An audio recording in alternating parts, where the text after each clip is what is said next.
Hello friends, welcome to my channel. आज हम आपके लिए लेकर आए हैं पंचायती राज से संबंधित प्रश्नों का संग्रह और टॉपिक से रिलेटेड जितने भी क्वेश्चंस हैं।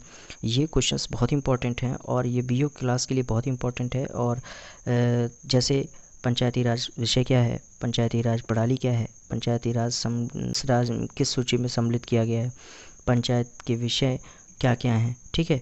तो ये सभी टाइप के जितने भी क्वेश्चंस हैं मैं आपको इसके माध्यम से, वीडियो के माध्यम से दूंगा और इसमें फुल एक्सप्लेनेशन के साथ इसको जो है वीडियो रिकॉर्ड करने वाला हूं। तो चलिए स्टार्ट करते हैं ये वीडियो। और स्टार्ट करने से पहले आप हमारे वीडियो को लाइक ज़रूर करें और सब्सक्राइब ज़रूर कर दें, ओके।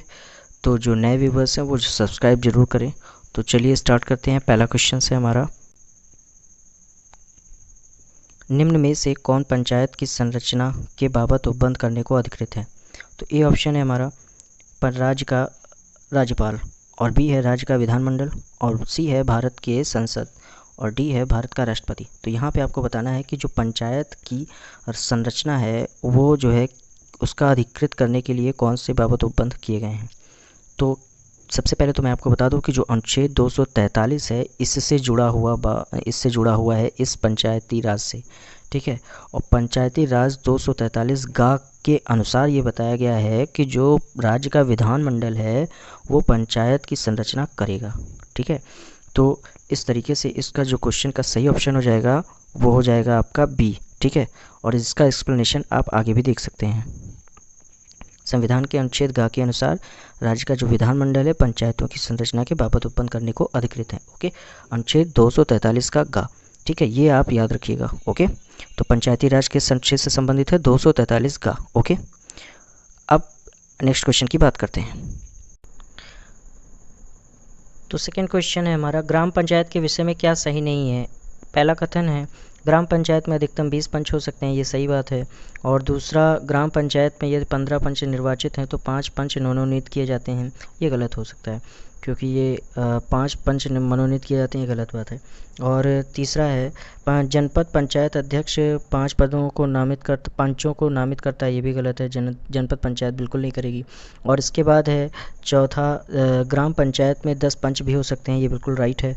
और पाँचवा जो है पंचियों लिखा है, सॉरी यहाँ पे, और यहाँ पे पंचों होगा। तो पंचों के निर्वाचन में समान मत आने पर लाट द्वारा निर्णय होता है, ठीक है। तो यहाँ पे जो छठा, ये भी ऑप्शन सही है क्योंकि जो है समान मत आने पर लाट द्वारा निर्णय लिया जाता है। और जो छठा है, मनोनीत सदस्य बैठक में भाग लेते हैं और मतदान कर सकते हैं, तो यहाँ पर ये भी ऑप्शन रॉन्ग है, ठीक है। मनोनीत सदस्य की बैठक में भाग लेते और मतदान कर सकते हैं, ये भी गलत बात है। तो यहाँ पे दूसरा, तीसरा और छठा कथन जो है वो बिल्कुल गलत है, तो यहाँ पे सी ऑप्शन बिल्कुल राइट हो जाएगा, ओके। अब देखिए इसमें क्या है, ग्राम पंचायत के बारे में चीज़ें आपको बता रहे हैं। देखिए मेन जो चीज़ें हैं यहीं पे हैं। जैसे ग्राम स्तर की सबसे छोटी इकाई मानी जाती है स्थानीय स्वशासन की, ठीक है। कौन? ग्राम पंचायत। तो ग्राम पंचायत सबसे छोटी इकाई होती है ग्रामीण स्तर की स्थानीय स्वशासन की तरफ से, ओके। आगे, प्रत्येक ग्राम पंचायत क्षेत्र को कम से कम 10 और अधिक से अधिक 20 वार्डों में बांटा जा सकता है। इसलिए हम ये कह रहे थे, जो पहला ऑप्शन है, सॉरी दूसरा जो ऑप्शन था कि जो है 20 पंच अधिक होते हैं, ये सॉरी यहाँ पे पहला ऑप्शन था कि 20 पंच अधिक होते हैं, ये जो है ऑप्शन बिल्कुल राइट था। इसके बाद है प्रत्येक वार्ड से एक पंच चुना जाता है, ये भी राइट है, ठीक है। तो यहाँ पर आपको ये याद रखना है कि प्रत्येक वार्ड से एक पंच चुना जाता है और प्रत्येक ग्राम पंचायत में निर्वाचित पंच और एक सरपंच होता है, ओके। अब जो कि ग्राम पंचायत का मुखिया होता है, तो सरपंच ही ग्राम पंचायत का मुखिया होता है, और जो एक पंच निर्वाचित किया जाता है वो, ओके। तो इस तरीके से ग्राम पंचायत के बारे में इतनी जानकारी कंप्लीट है। नेक्स्ट क्वेश्चन की बात करते हैं। तो निम्न कथन पर विचार कीजिए।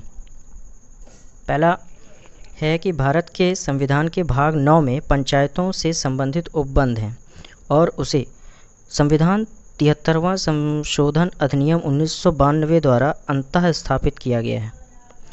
दूसरा कथन है कि भारत के संविधान के भाग 9A में नगर पालिकाओं से संबंधित उपबंध और अनुच्छेद 243A के अनुसार प्रत्येक राज्य के लिए 2 प्रकार की नगर पालिका हो सकती है, नगर पालिका परिषद और नगर निगम। तो ए ऑप्शन जो यहाँ पे है केवल 1, बी केवल 2 और सी दोनों और डी ना तो 1 और ना तो 2। तो बताइए यहाँ पे कि जो है पंचायतों के बारे में अगर बात की जाए तो क्या सही है, तो कौन सा कथन यहाँ पे ज़्यादा सही लग रहा है। तो यहाँ पे जो पहला कथन है वो बिल्कुल राइट है। देखिए क्या है, भारत के संविधान में भाग 9 में, ठीक है, पंचायतों से संबंध उपबंध है। बिल्कुल भाग 9 में जो पंचायतों से संबंधित बताए गए हैं बातें, वो क्या है, भाग 9 में हैं। और उसे जो है संविधान के 73वें संशोधन अधिनियम 1992 द्वारा स्थापित किया गया है। बिल्कुल 73वां, अब ये आपको याद रखना है, जो वेरी इंपॉर्टेंट पॉइंट है यहाँ पर, 73वां संशोधन अधिनियम। ओके, तो ये जो पॉइंट्स है ये बहुत इंपॉर्टेंट है। ओके, ये 1992 के द्वारा स्थापित किया गया था। ओके, तो यहाँ पे ये जो ऑप्शन है बिल्कुल सही हो जाएगा, जो केवल ए है। ठीक है, तो पहला कथन यहाँ पे बिल्कुल राइट होगा। अगली बात करते हैं, अगला क्वेश्चन है कि पंचायत के चुनाव कराने के लिए निर्णय किसके द्वारा लिया जाता है। तो देखा, इस क्वेश्चन को भी बहुत इंपॉर्टेंट और बहुत सराहना मिली है, क्योंकि ये बहुत इंपॉर्टेंट है। ठीक है, ये इसलिए इम्पॉर्टेंट है क्योंकि जो ये पीसीएस है ना, पीसीएस में बहुत सारे क्वेश्चंस ऐसे ही लेवल के पूछे गए हैं। तो ये लेवल आपके लिए बीईओ के लेवल के लिए बहुत ही अच्छा है। तो क्यों ना हम इस बीईओ के द्वारा जो है बीईओ में इस क्वेश्चन को आपके लिए जो है सक्सेस मानते हैं। ठीक है, तो इस क्वेश्चन को चलिए करते हैं। केंद्र सरकार, राज्य सरकार, जिला न्यायाधीश और चुनाव आयोग, यहाँ पे 4 ऑप्शन दिए गए हैं। बताइए क्या सही हो सकता है। पंचायत के चुनाव कराने के लिए निर्णय किसके द्वारा लिया जाता है। तो यहाँ पे सही ऑप्शन हो जाएगा आपका राज्य सरकार, क्योंकि राज्य सरकार में ही ये पंचायतें भी होती हैं। तो इस वजह से राज्य सरकार ही जो है इसका चुनाव कराती है। ओके, तो पंचायतों को संविधान की 7वीं अनुसूची में, किस अनुसूची में, 7वीं अनुसूची में राज्य सूची की प्रविष्टि 5 का विषय माना गया है। ओके, किसका विषय माना गया है, 5 का विषय माना गया है। ओके, और इस प्रकार पंचायत सरकार का विषय है ये। ठीक है, पंचायत किसका विषय है, राज्य सरकार का विषय है। ओके, इसके गठन तथा चुनाव कराने का जो अधिकार है वो राज्यों को ही मिला है। ओके, तो इस क्वेश्चन का जो सही ऑप्शन हो जाएगा वो हो जाएगा बी। ओके, नेक्स्ट, पंचायती राज विषय है किसका।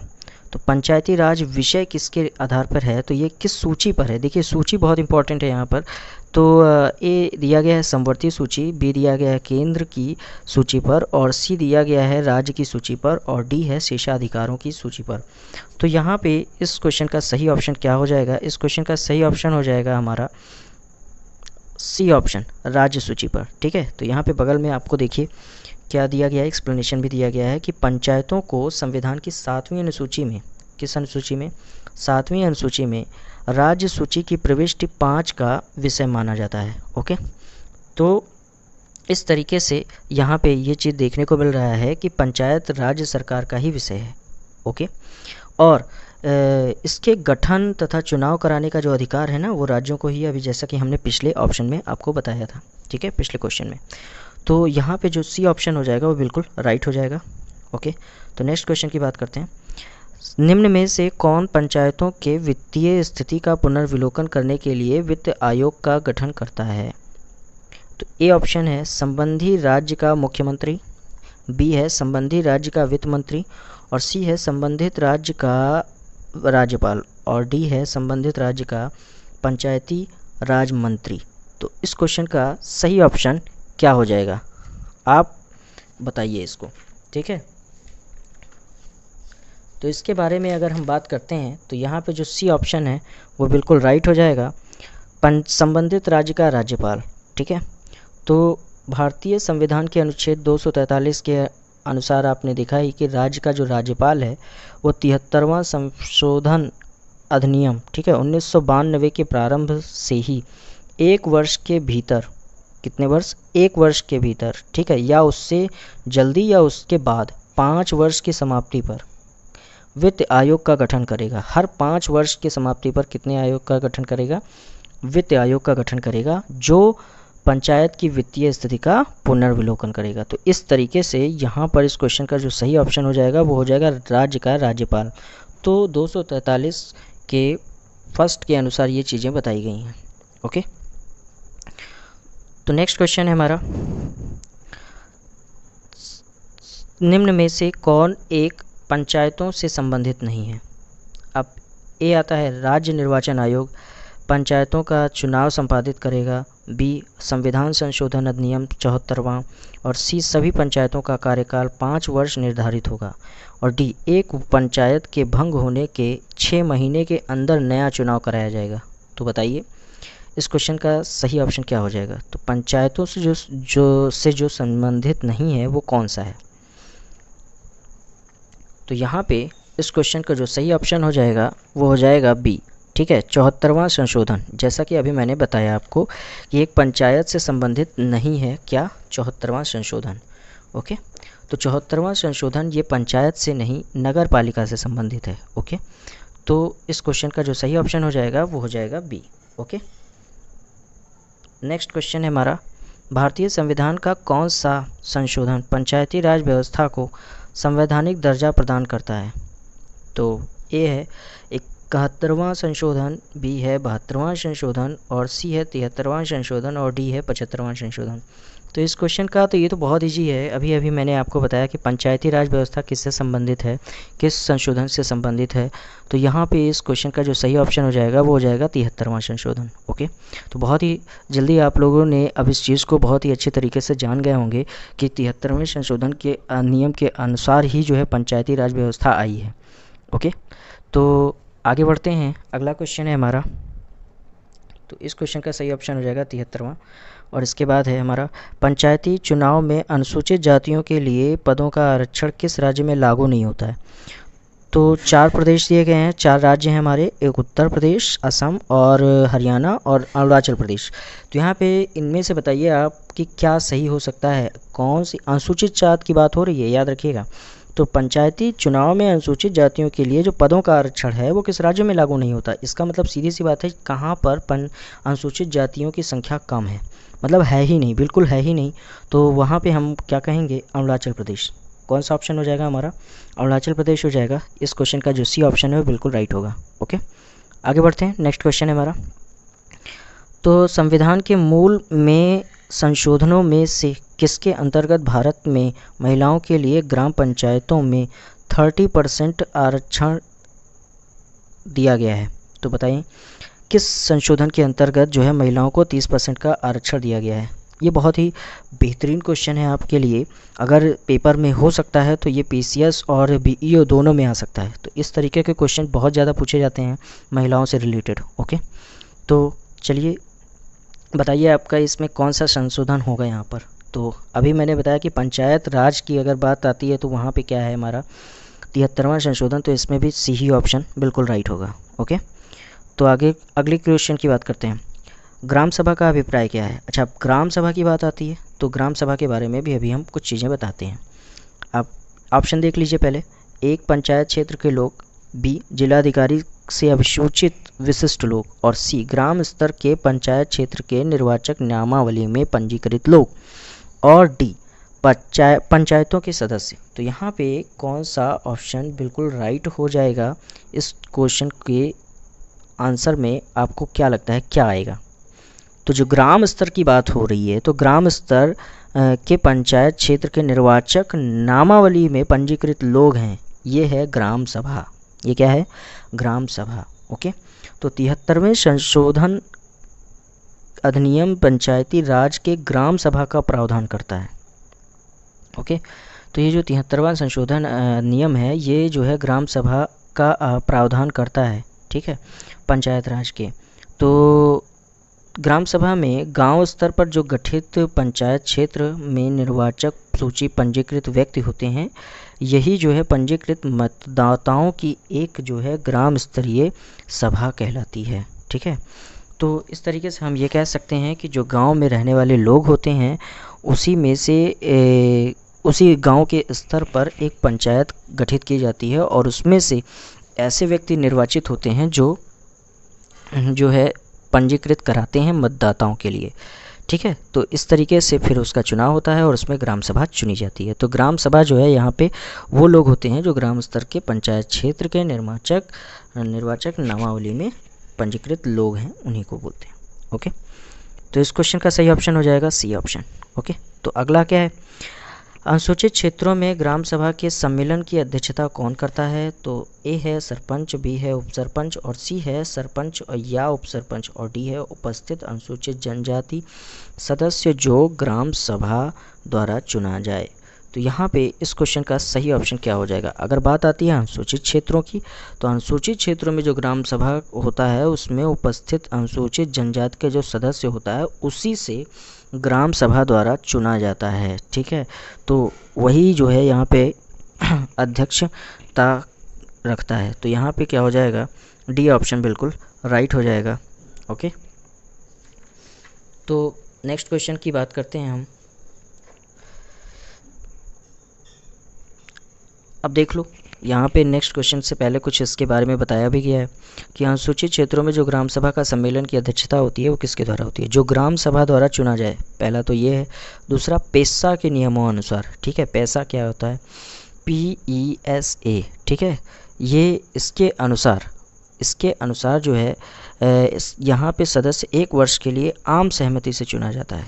ओके, यदि आम सहमति उपस्थित सदस्यों में नहीं बन पाती है तो अनुसूचित जनजाति की सबसे उम्र दराज महिला सदस्य को अध्यक्ष बनाया जाता है। बहुत ही इंपॉर्टेंट पॉइंट्स यहाँ पर निकल के आ रहे हैं। ठीक है, तो पेशा क्या है? पेशा भी जो है ये अनुसूचित क्षेत्रों के लिए जो है एक नियम बनाया गया है पेशा। ठीक है, तो उसके अनुसार जो है यहाँ पे आएगा।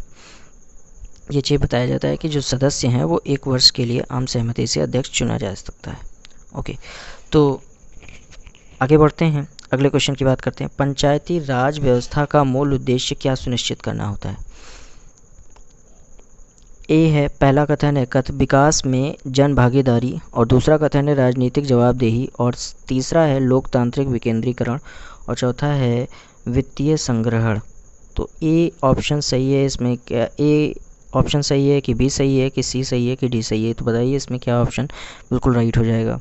तो यहाँ पे अगर बात करते हैं पंचायती राज व्यवस्था के बारे में, तो पंचायती राज व्यवस्था अच्छा कब शुरू की गई थी, तो ये आपको थोड़ा सा बारे में इसको बताते हैं, तब इसका उद्देश्य जानना ज़रूरी हो जाएगा। ठीक है, तो इसका जो उद्देश्य है इसका जो प्रारंभ है वो 2 अक्टूबर 1959 को नागौर यानी राजस्थान में है, ये वहाँ से शुरू हुआ था। ठीक है, और 73वें संशोधन अधिनियम के द्वारा 1992 के द्वारा पंचायतों को संवैधानिक दर्जा प्रदान किया गया है।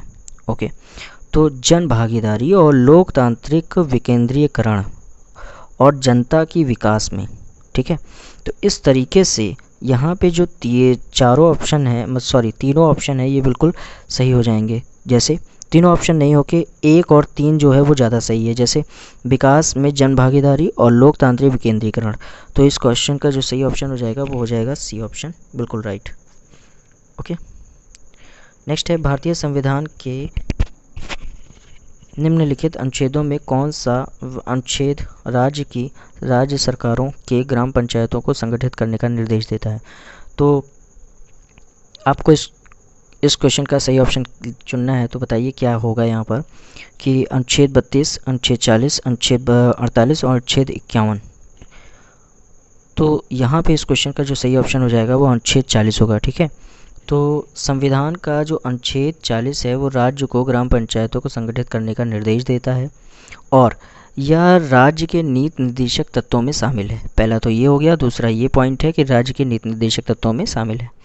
और अनुच्छेद 40 में जो उपबंधित हैं कि राज्य जो है वो ग्राम पंचायतों का गठन करने के लिए कदम उठाएगा। ओके, और उनको ऐसी शक्तियाँ देगा जो उनको स्वायत्त शासन की इकाइयों के रूप में कार्य करने के योग्य बनाने के लिए आवश्यक होगा। ओके, तो इस क्वेश्चन का जो सही ऑप्शन हो जाएगा वो हो जाएगा बी ऑप्शन, बिल्कुल राइट होगा। तो नेक्स्ट है भारतीय संविधान का अनुच्छेद 40 राज्य को सार्थक कदमों के लिए परामर्श देता है। देखा, अभी उसी क्वेश्चन का जो अभी मैंने एक्सप्लेन किया उसी क्वेश्चन का ही जो है एक क्वेश्चन पूछा गया है उसी में से, और ये भी बहुत सारे इंपॉर्टेंट क्वेश्चंस आज मैं लेकर आया हूँ आप लोगों के लिए। तो अब आपको पता लग गया होगा कि ये लेवल के क्वेश्चंस हैं। ओके, अगर ये तैयार हो जाते हैं तो आपके लिए बेनिफिट बहुत अच्छा होगा। ठीक है, बेनिफिट ज़रूर मिलेगा इसका। तो ए ऑप्शन है समान सिविल संहिता के क्षेत्र में, और बी है ग्राम पंचायतों के संगठन के क्षेत्र में, और नगर पालिकाओं के गठन के संबंध के क्षेत्र में, और डी है कर्मकारों के लिए निर्वाह योग्य मजदूरी के संबंध में। तो यहाँ पे जो बी ऑप्शन है ग्राम पंचायत, तो जब ये याद रखना है कि अनुच्छेद 40 जो है ये ग्राम पंचायत से रिलेटेड भी है, ठीक है, क्योंकि यहाँ पे सार्थक कदमों की परामर्श के बारे में बताया गया है ग्राम पंचायतों के। तो इस तरीके से यहाँ पे जो बी ऑप्शन हो जाएगा वो बिल्कुल राइट हो जाएगा। ओके, नेक्स्ट है मनरेगा कार्यक्रम निम्नलिखित में से भारतीय संविधान के किस अनुच्छेद को लागू करने के लिए लाया गया है? अनुच्छेद 43, अनुच्छेद 45 और अनुच्छेद 47 और अनुच्छेद 50। तो यहाँ पे इस क्वेश्चन का सही ऑप्शन क्या हो जाएगा? तो मनरेगा अगर कार्यक्रम है और वो भारतीय संविधान के किस अनुच्छेद में लाया गया है, ये चीज़ बताया रहा है कि किस अनुच्छेद में लाया गया है लागू करने के लिए, तो यहाँ पे जो इस क्वेश्चन का सही ऑप्शन हो जाएगा वो हो जाएगा ए, ठीक है, अनुच्छेद 43। तो अनुच्छेद 43 जो है वो मनरेगा कार्यक्रम के अंतर्गत आता है। अब ये आपको याद रखना, ये अनुच्छेद बहुत इंपॉर्टेंट है, ठीक है।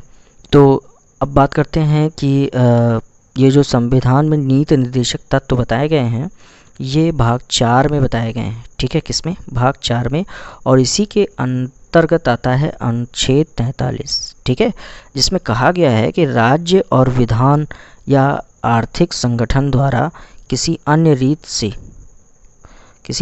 से कृषि के, उद्योग के या अन्य प्रकार के सभी कर्मकारों को काम, मजदूरी और विशिष्ट जीवन स्तर पर अवकाश का संपूर्ण उपभोग सुनिश्चित करने वाली काम की दशाएं प्रदान करने का प्रयास करेगा। तो इसका मतलब क्या है?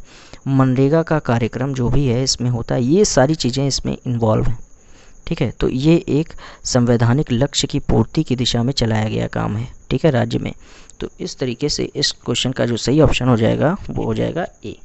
ओके, 43। तो नेक्स्ट है राज्य सरकार की पंचायत राज प्रणाली की प्रमुख विशेषताएं क्या हैं? ए, इनमें सरकार की 3 श्रेणियाँ होती हैं। बी, इनका लक्ष्य गांव को सामाजिक और आर्थिक न्याय प्रदान करना है। और सी, जिला परिषद में इसका सदस्य के रूप में कुछ सांसद होते हैं। और डी, इनमें से सभी सही है। तो यहाँ पे क्या लगता है? यहाँ पे तो मुझे चारों सही नज़र आ रहे हैं, ठीक है।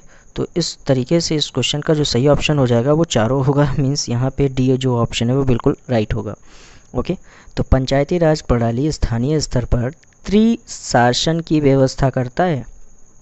अब त्रिस्तरीय शासन आपको याद रखना है, तो ग्राम स्तर पर, ब्लॉक स्तर पर और जिला स्तर पर, 3 हो गए, ग्राम स्तर पर, ब्लॉक स्तर पर और जिला स्तर पर। पंचायती राज का जो उद्देश्य है वो है स्थानीय शासन यानी स्थानीय ग्रामीण समुदाय को सामाजिक आर्थिक न्याय प्रदान करना। ओके, तो सामाजिक आर्थिक और न्याय प्रदान करना ही जो है ये पंचायती राज का उद्देश्य माना गया है। ओके, तो इस क्वेश्चन का डी ऑप्शन बिल्कुल राइट हो जाएगा। आगे बढ़ते हैं। पंचायती राज से संबंधित निम्नलिखित प्रश्नों में से कौन सा सही नहीं है, ये आपको बताना है कौन सा सही नहीं है। तो यहाँ पे ए ऑप्शन दिया गया, पंचायती व्यवस्था ग्रामीण जीवन का युगों से एक अभिन्न अंग रहा है। और बी है 73वां संशोधन 15 अगस्त 1993 से प्रभावी हुआ। ये तो जरासर गलत है, मतलब ये पूरा ही कम्प्लीटली ये गलत है, ठीक है। और देख लेते हैं कि सी ऑप्शन देखें क्या दिया गया है। यह एक त्रिस्तरीय जैविक के रूप में 100 जोड़ी संरचनाएं हैं। अब 100 जोड़ी हैं तो इसका मतलब सही है ये भी। और त्रिस्तरीय जैविक की बात कर रहा है तो ये बिल्कुल राइट है। ओके, और डी है भारतीय संविधान का अनुच्छेद 243 के महत्व को बढ़ाता है। तो पंचायती राज किससे जुड़ा हुआ है? ये है अनुच्छेद 243 के, है ना, साथ। तो इस तरीके से यहाँ पे जो बी ऑप्शन हो जाएगा वो सही नहीं है, बाकी सारी ऑप्शन सही हैं। ओके, तो नेक्स्ट क्वेश्चन है हमारा, पंचायती राज का मुख्य उद्देश्य क्या है? ए ऑप्शन कृषि उत्पादन को बढ़ाना, और बी है रोजगार बढ़ाना, और सी है लोगों की राजनीतिक जागरूकता को बढ़ाना, और डी है लोगों को विकासमूलक प्रशासन में भागीदारी योग्य बनाना। अब आपके लिए है कि इसमें बताइए कि पंचायती राज का मुख्य उद्देश्य क्या है। अभी हमने आपको पीछे बताया है इसके बारे में, ठीक है। तो यहाँ पे जो आपको डी ऑप्शन नज़र आ रहा होगा कि लोगों को विकासमूलक प्रशासन में भागीदारी के योग्य बनाना, ये बिल्कुल सही और पॉजिटिविटी बता रहा है यहाँ पे, तो इस वजह से ये बिल्कुल ऑप्शन राइट हो जाएगा। ओके, भारत में पंचायती राज प्रतिनिधित्व करता है, ये नेक्स्ट क्वेश्चन है आपका। तो ए ऑप्शन है शक्तियों का विकेंद्रीकरण, और बी है लोगों की हिस्सेदारी, और सी है सामुदायिक विकास, और डी है ये सभी। तो यहाँ पे इस क्वेश्चन का सही ऑप्शन क्या हो जाएगा? इस क्वेश्चन का सही ऑप्शन हो जाएगा ये सभी।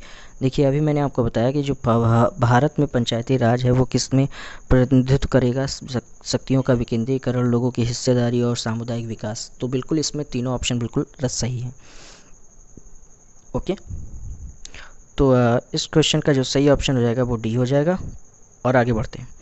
नेक्स्ट क्वेश्चन है, भारत में त्रिस्तरीय पंचायती राज व्यवस्था की सिफारिश की थी, किसने की थी? अब यहाँ से जो इम्पोर्टेंट है, मोस्ट इम्पॉर्टेंट क्वेश्चन आपका बनने जा रहा है। तो चलिए स्टार्ट करते हैं कि ये जो नई समिति आती है इसके बारे में हम आपको बताना है। स्टार्ट करते हैं। ओके, तो देखो सबसे पहले तो जो त्रिस्तरीय पंचायती राज व्यवस्था है उसको बलवंत राय समिति ने बताया था। ठीक है, अब ये कब बताया था? 1957 की बात है। 1957 में ये चीज़ें बताई थी, इसकी स्थापना की गई थी। ओके, और समिति ने जो ये समिति थी, ये समिति ने सिफारिशों के आधार पर ही पहला जो राज्य था आपका वो था राजस्थान। क्या था? राजस्थान की विधानसभा ने 2 सितंबर 1959 को पंचायती राज अधिनियम पारित किया। ध्यान दीजिएगा, अधिनियम पारित किया, लागू नहीं किया था, पारित किया। अब अधिनियम के प्रावधानों के अनुरूप पंडित जवाहरलाल नेहरू ने इसे ही 2 अक्टूबर, किस में? 2 अक्टूबर 1959 को राजस्थान के नागौर जिले में पंचायती राज का उद्घाटन कर दिया। तो किसने किया था? जो इसका उद्घाटन हुआ राजस्थान नागौर जिले में, ये पंडित जवाहरलाल नेहरू ने किया था। ठीक है, और इस समिति के आधार पर जो है इसकी स्थापना किसने की थी? बलवंत राय मेहता ने। ओके, तो इस क्वेश्चन का जो सही ऑप्शन हो जाएगा वो हो जाएगा बी। ओके, आगे बढ़ते हैं। निम्नलिखित राज्यों में से किस में बलवंत राय मेहता समिति की सिफारिशों के अनुसार पंचायती राज व्यवस्था सर्वप्रथम स्थापित की गई? तो देखिए इस क्वेश्चन का बहुत ही इम्पोर्टेंट पॉइंट्स है, कहाँ पर स्थापित की गई? तो देखिए अभी मैंने आपको बताया कहाँ पर, राजस्थान में। तो सी ऑप्शन बिल्कुल राइट हो जाएगा। ओके, नेक्स्ट क्वेश्चन की बात करते हैं। भारत में पंचायती राज व्यवस्था का शिल्पी किसे कहा जाता है? ये बहुत इंपॉर्टेंट क्वेश्चन है। तो आचार्य नरेंद्र देव, जी.के. राव और बी.आर. मेहता और एल.एम. सिंघवी। तो यहाँ पर ये जो आपको 4 ऑप्शन दिए गए हैं इसमें से कौन सा सही हो सकता है? तो पंचायती राज व्यवस्था का शिल्पी भी बलवंत राय मेहता को पंचायती राज का व्यवस्था का वास्तुकार कहा जाता है। ठीक है, तो 1957 में भारत सरकार ने सामुदायिक विकास कार्यक्रम 1952 तथा राष्ट्रीय विस्तार सेवा 1953 द्वारा किए गए कार्यों की जांच और उनके बेहतर ढंग से कार्य करने के लिए उपाय सुझाने के लिए बलवंत राय मेहता की अध्यक्षता ने एक समिति गठित की थी। ओके, और इस समिति ने नवंबर 2 1957 में अपनी रिपोर्ट सौंपी थी। नवंबर 1957, याद रखिएगा, ये डेट बहुत इंपॉर्टेंट है। और रिपोर्ट में लोकतांत्रिक विकेंद्रीकरण की सिफारिश की गई थी, जो कि आगे पंचायती राज के रूप में जाना गया। ओके, तो इस तरीके से यहाँ पे जो एक्सप्लेनेशन है ये बिल्कुल आप ही के लिए है। आप इसको एक बार और रिवाइंड करके पढ़ लीजिए वीडियो को। ओके, तो इस क्वेश्चन का सही ऑप्शन हो जाएगा सी। ठीक है, तो आगे बढ़ते हैं। 2 अक्टूबर 1919 में पंचायती राज भारत में सर्वप्रथम कहाँ आरंभ किया गया? ये भी बहुत इंपॉर्टेंट क्वेश्चन, लेकिन यहाँ पे आपको राज्य न देकर उसके ज़िले के बारे में बताया गया है। तो ए साबरमती में, बी वर्धा में, और सी नागौर में, और डी सीकर में। तो यहाँ पे अभी मैंने आपको बताया नागौर में। तो पंडित जवाहरलाल नेहरू ने 2 अक्टूबर 1959 को राजस्थान के नागौर ज़िले में पंचायती राज व्यवस्था का उद्घाटन किया। आंध्र प्रदेश भी इस व्यवस्था में अपने यहाँ लागू कर और पंचायती राज प्रणाली लागू करने वाला दूसरा राज्य बना। तो ये बहुत ही इम्पोर्टेंट पॉइंट है राजस्थान और आंध्र प्रदेश के लिए। ठीक है, तो राजस्थान एक पॉइंट हो गया और एक आंध्र प्रदेश हो गया। ठीक है, तो ये जो 2 ऑप्शन है यहाँ पे बिल्कुल राइट है। ठीक, तो यहाँ पे जो सही ऑप्शन हो जाएगा वो हो जाएगा आपका सी, नागौर ज़िले में। ओके, नेक्स्ट क्वेश्चन है हमारा, पंचायती राज्य की अनुशंसा किसने की थी? पंचायती राज की जो अनुशंसा है वो भारत सरकार अधिनियम 1935 में की गई, और बी है कि क्रिप्स मिशन 1942 है, और सी है कि यहाँ पे 2 भारत लिख गया है तो भारत का स्वतंत्रता अधिनियम 1947, और डी है बलवंत राय मेहता समिति की रिपोर्ट 1957। तो यहाँ पे जो पंचायत राज की अनुशंसा है वो यहाँ पे किसने की थी, ये की थी बलवंत राय मेहता समिति ने 1957 के अनुसार। ओके, नेक्स्ट है अशोक मेहता समिति ने पंचायत राज के लिए किस प्रतिमान की प्रस्तुति की। तो ए है 1 स्तरीय, बी है 2 स्तरीय, और सी है 3 स्तरीय, और डी है 4 स्तरीय। तो यहाँ पर जो सही ऑप्शन हो जाएगा वो हो जाएगा आपका अशोक मेहता की बात आती है तो ये 2 स्तरीय शासन के बारे में बताया था, 2 स्तरीय पद्धति के बारे में बताया गया है। और अगर बात करें LM सिंघवी की तो इन्होंने स्थानीय स्वशासन पद्धति के बारे में बताया, और GBR, हाँ एक नाम आता है GBR, इन्होंने किसके बारे में बताया था, प्रतिनिधित्व के तरीके में सुधार के लिए बताया था इन्होंने। ओके, तो यहाँ पे ये जो 4 लोग हैं ना, बलवंत राय मेहता समिति त्रिस्तरीय पद्धति के बारे में बताते हैं, अशोक मेहता द्विस्तरीय पद्धति के बारे में बताते हैं, LM सिंघवी स्थानीय स्वशासन पद्धति के बारे में बताते हैं, और GBR ये प्रतिनिधित्व के तरीके में सुधार के बारे में बताते हैं। तो यहाँ पे इस क्वेश्चन का सही ऑप्शन क्या हो जाएगा, ये हो जाएगा 2 स्तरीय। ठीक है, तो अशोक मेहता के बारे में यही है। आगे, भारतीय संविधान की 11वीं अनुसूची में पंचायतों के लिए कुल कितने विषय निर्धारित किए गए हैं। अब 27, 28, 29, 30 ये क्वेश्चन बहुत ही ज़्यादा इंपॉर्टेंट है। ये क्वेश्चन 2019 में जो है PCS का पेपर हुआ था, उसी में ये क्वेश्चन आया था, और ये क्वेश्चन बहुत बार आया हुआ है, यहाँ तक कि पिछले पेपर में भी ये बहुत जगह कॉम्पिटिटिव एग्ज़ाम में पूछा गया है कि भारतीय संविधान की 11वीं अनुसूची में पंचायतों के लिए कुल कितने विषय निर्धारित किए गए हैं। तो जो विषय हैं वो टोटल 29 निर्धारित किए गए हैं, तो सी ऑप्शन बिल्कुल राइट हो जाएगा। नेक्स्ट है, निम्नलिखित पंचायतों में से किसे उत्तर प्रदेश में जिला योजना में सम्मिलित किया गया है। ओके, तो ए है केवल एक, यहाँ पे कथन आपको दिए गए हैं नगर पंचायत, ग्राम पंचायत और क्षेत्र पंचायत। ठीक है, और ऑप्शन दिया गया केवल एक और 3, केवल 2 और 3, और केवल 1, 2 और 3 सभी। तो यहाँ पे कौन सा ऑप्शन बिल्कुल राइट हो जाएगा, तो यहाँ पे बिल्कुल राइट हो जाएगा सेकंड, ग्राम पंचायत और क्षेत्र पंचायत।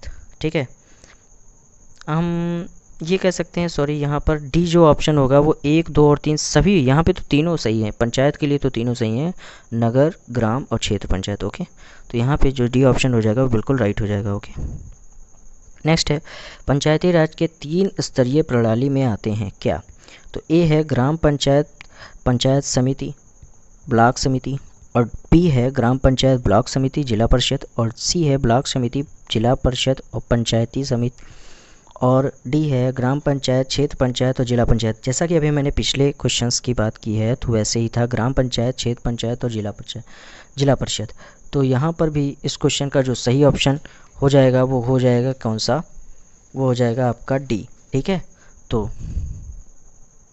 इस तरीके से आपका ये जो 30 क्वेश्चन है, ये श्रृंखला प्रश्नों का ये बिल्कुल क्लियर होता है। तो अब आपको ये कंफर्म आ गया होगा कि पंचायती राज जो व्यवस्था है, ये पंचायत राज शासन क्या है, किस राज्य से संबंधित है, तो ये सभी के बारे में बताया गया था। ओके, तो कैसी लगी वीडियो, आप हमारे वीडियो को सब्सक्राइब ज़रूर कीजिए और लास्ट तक ज़रूर देखिए। ठीक है, और ये जो वीडियो है ये और भी इसी के अदर पार्ट्स भी हम आपको लेकर आएंगे। तो इस तरीके से जो है हमारे वीडियो को पहले सब्सक्राइब ज़रूर कर दीजिए। ठीक है, और तो thanks for watching. Okay friends.